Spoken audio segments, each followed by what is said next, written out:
Hi, I'm Smitty. I'm Steve. I'm Hillary. And you're watching Word of Mouth.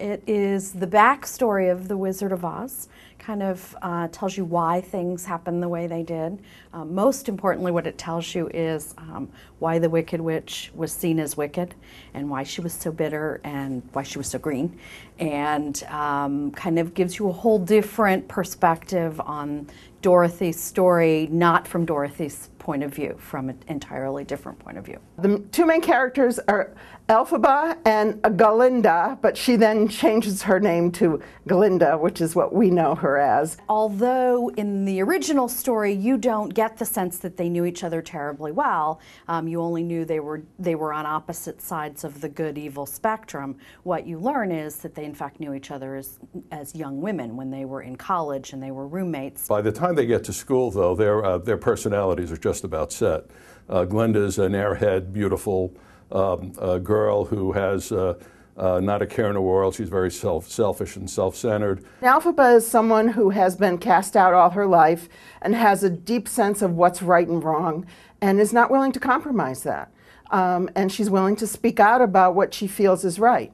It's a fairy tale, so if you like The Wizard of Oz and Toto and Dorothy and all of that, this is a good show for you. You get to see something that you probably never thought about as a child when you watched Judy Garland on TV and you were scared by the I'll get you and your little dog too lady, and you get to see her in a different light. It's about Elphaba, who is the Wicked Witch of the West. But what you get to learn more about is Glinda, who was the Good Witch, and a lot more about their relationship and their competitiveness, but also friendship, which is a lot to do with why things happened the way they happened. It's a beautiful show. The staging, I don't think there's another show on Broadway that has staging outfits as beautiful as this one. Oh, it's incredible. So rich colors, obviously a lot of green, but very rich in textures, beautiful costumes,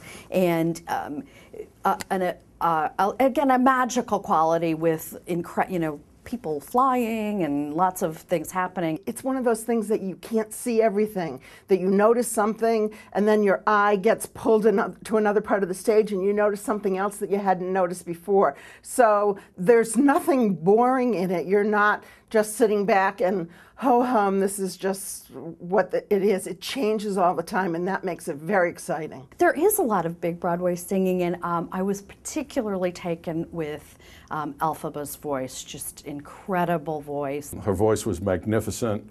Her part was the best. I think it was the best of the parts. She had to show a lot of different emotion, good and bad, and everything in between, and in my opinion, she really stood out. But all the performances were very, very well done. I thought that the company itself worked well together. They seemed to be enjoying each other on the stage, and some of these people have probably been in this play a long time, but they weren't just going through the motions. They were really putting themselves into this. I had read the book, Wicked, on which the play is based, but the book is very dark, and the book is very serious. And the book goes into a lot of detail in a literary way that the musical doesn't do and doesn't need to do. The music makes it lighter, it makes it funnier, and it actually ties up some loose ends better than the book does. People who are from out of town coming into New York asking what they should see, I would definitely give that as one of the top to see. It's for families. I think it's a show that you wouldn't have a problem taking your children to see if you were going to take them to see their first Broadway show. this would be the one you'd probably want to take them to, because it's got a good story to tell. It's child-friendly, and it's magnificent. It's beautiful. The kids will be in awe when they see this thing. Sometimes when you see something after everyone else has seen it and everyone tells you how great it is and the tickets have been sold out for years and years, you don't like it so much, or maybe it can't live up to it, but I feel like it did.